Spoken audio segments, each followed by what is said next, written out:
How do you use stories to communicate with power and impact?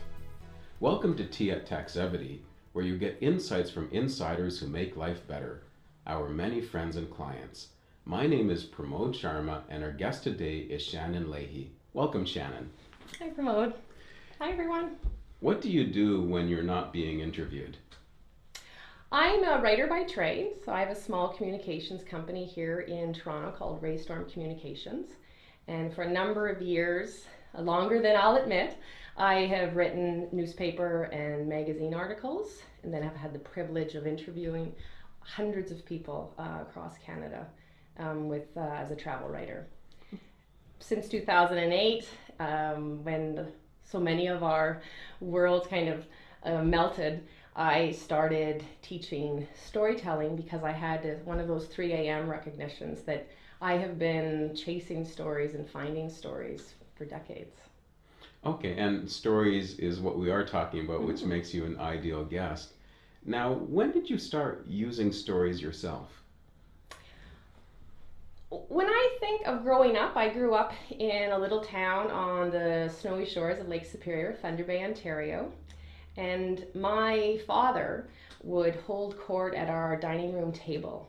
And it was a large Irish family. And if you didn't come to that dinner table with a story to tell, you really didn't have a place at that table. Really? Stories were kind of currency, were how you shared your day, how smart you were possibly. And I mean, the competition was stiff. I had 4 other siblings. All of them were fierce storytellers.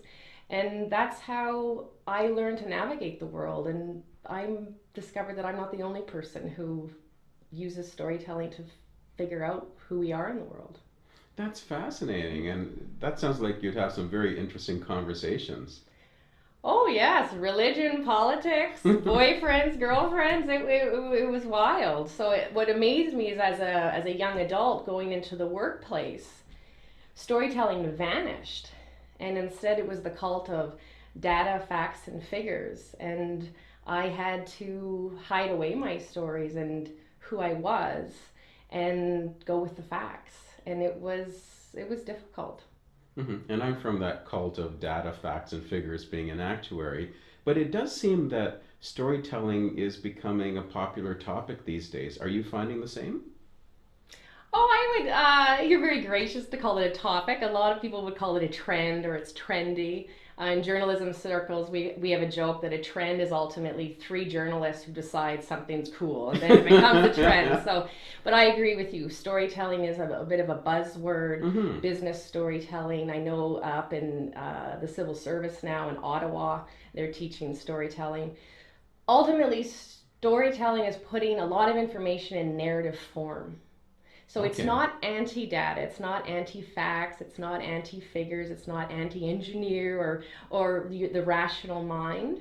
Ultimately, storytelling is a way when you have such little time to communicate, to connect, to share your ideas, to actually have people be willing to listen to you, to pay attention. And attention is rooted in the word attending to memory.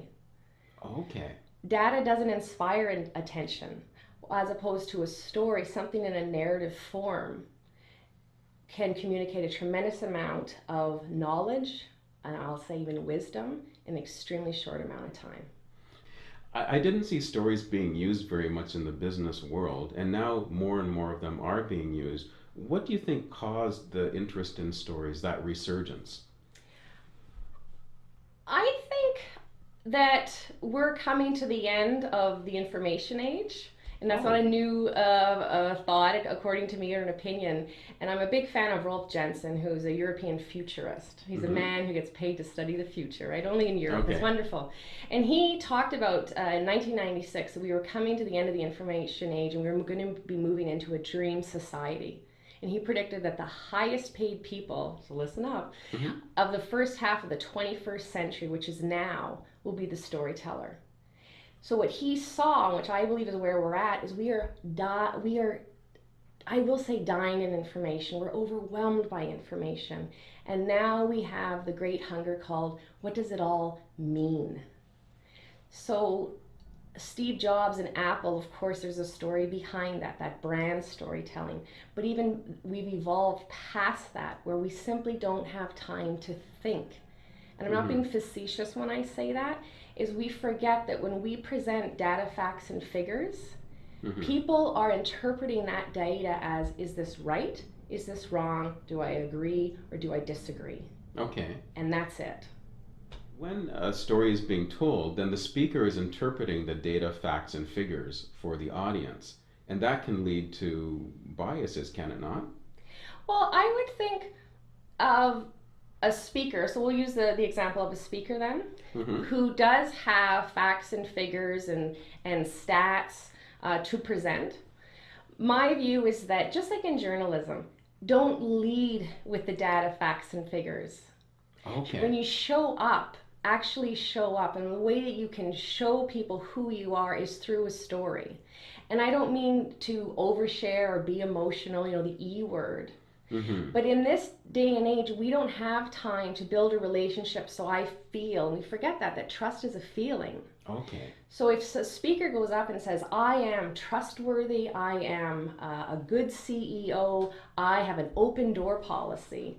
It probably means the opposite. Well, there are people in the audience doing whatever, right? But if he opens with, say, a humility story or a values and action story, something that shows him that he's human too, that I am like you, even if I am wearing a $3,000 suit and I'm about to give the facts and figures of layoffs, there is a kind of communion, a kind of communication where people see him and see him not as special but as similar. And that's when people are willing to be influenced. Now, when I say influenced, I mean accessing emotion that's going to be at play anyway. Channel it in a positive way. Okay.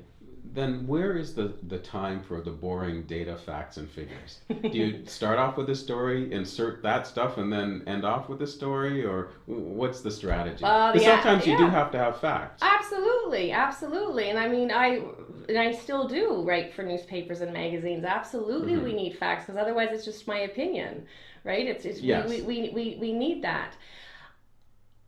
I think what it is it's just like my mother taught me. And I have a feeling there's a number of mothers who teach this. It's about balance and moderation. Is if you go up as a speaker and you, pardon me, hide behind PowerPoint slides and pie charts and graphs, it's too much information too soon. There's no context, there's no frame. Like in the movies, right? Which of course are stories. And by the way, movies are booming. Right. You take the frame is this.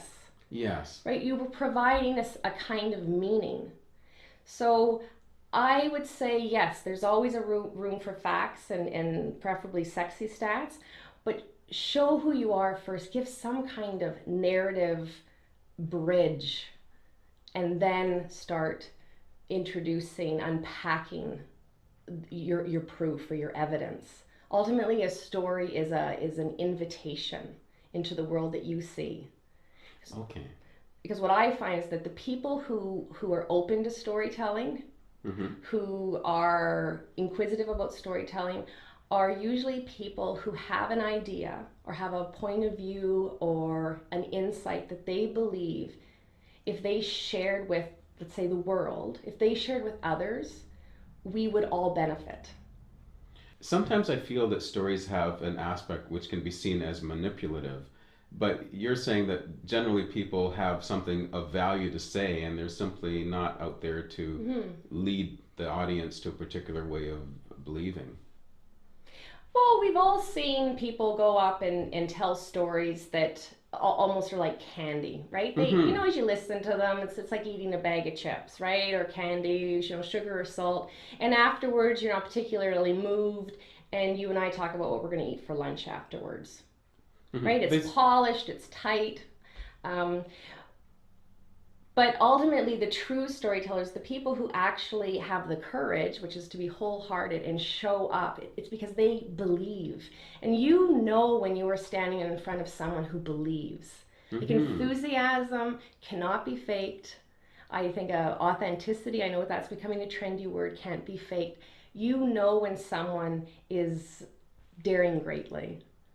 Okay, I appreciate what you've said because I've been a little skeptical about Mm. the whole topic of storytelling because I think of Dr. Seuss and kid stories Mm. and they're entertaining, but it almost seems like a trick where you are trying to get people to believe certain things based on the power of the story rather than on the power of the facts. But now I understand what you're saying and it makes a lot of sense. Now, what techniques can we use to improve the way that we tell our stories? Can I just comment on about Dr. Seuss? I can't resist. Okay. Is that all right? We've never had anyone talk about Dr. Seuss Okay, on so this there series we before. go. So let me tell you a story. No, I'm joking. Does Because it rhyme? I love that because when people hear the word storyteller, and I struggle with the word storyteller. I'm a Mm-hmm. writer by trade, and even the word writer intimidates me because there's so many beautiful writers out there. Mm-hmm. But when people hear the word storytellers, I'm often asked, like, oh, do you work at a library? Like, do you sit around and read books to children? Yes, And yes. that's Mm-hmm. right. And I didn't want to use that word. So that's very common, and that's okay.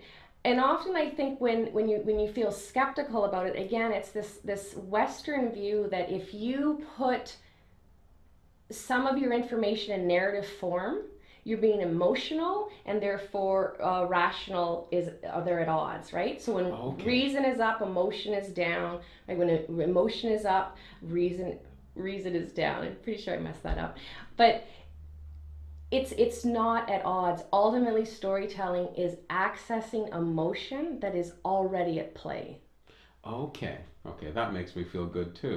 Okay, Thanks, so, Dr. Seuss. you're welcome. Now, what can we do to improve the way we tell our stories? Ways that you can improve your storytelling skills or to Yes. is I call it there's the air war and then there's the ground war. So there's the skill set, which of course Mm-hmm. we all want, like tell what's the parts of a story and the conflict and the characters. Right. And yet I really start with the mindset. And the reason why when clients ask me questions like that, particularly those who are quite analytical and Me. don't consider themselves creative and all these other labels that none of them are true, by the way. um, it takes tremendous courage, and I don't mean this as a toot toot to myself. It takes tremendous courage to be willing to speak and share a story. That's part of the process. Okay. Because you feel as if you're risking credibility. So accept that it's going to feel uncomfortable. Okay. Number two is that tell a story with a point. And I know it's like, well, of course, but your story does need to support, get ready, your message and your facts and arguments. You don't ever tell a Okay. story that you don't believe in as well. Okay, and does the story have to be yours? Because I've heard some speakers who use the same story and Mm, they make it sound like it happened to them, but it couldn't have because they're different people saying the same thing. yeah, those aren't my storytellers. If you're that kind of storyteller, don't come to me. No, I don't like to lead with the don'ts, but don't lie. um, don't lie. It's Mm-hmm. just it's not a kind of karma that you want. It doesn't. I believe stories change the world, and if you're going out there and you're lying, because that's what it is, Mm-hmm. it's not good, and it will come back to you. Um, I think you can embellish. Okay. I mean, my father, never let the facts get in the way of a good story, sweetheart. But tell a story that you believe in. Tell a story that if your parents or your son was in the audience, they'd be proud of you. Okay, and that makes a lot of sense. Are there any other points you'd like to make about storytelling?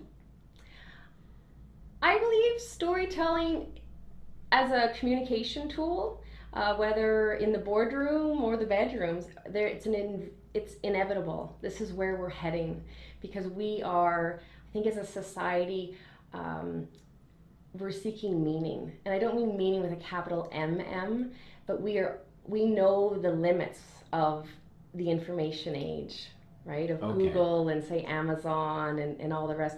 But now we're looking for speakers who can touch us, who can invite us into a better future. Because I don't know about you, but have you had enough bad news?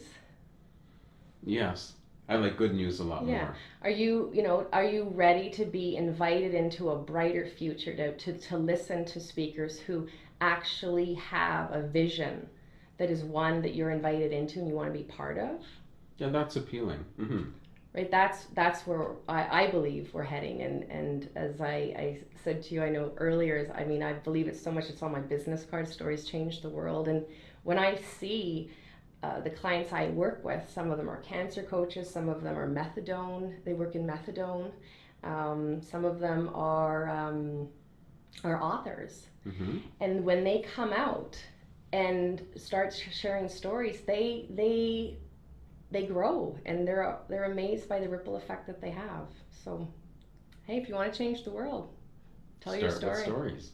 Okay, what's the best way for people to reach you? Oh, I'm at Ray Storm Communications, and Ray Storm, actually my grandfather's name was Ray, so that's in there. So it's RAY Storm Communications with an S, nice mouthful.com, and I'm always happy to hear from people. Okay, well, thanks for sharing your stories and information with us. Thanks, Pramod. Thank you. Thanks for joining us for Tea at Taxevity. The Taxevity Insurance Advisory helps you understand insurance and bridges gaps in your coverage. There's no premium for peace of mind. How healthy is your insurance?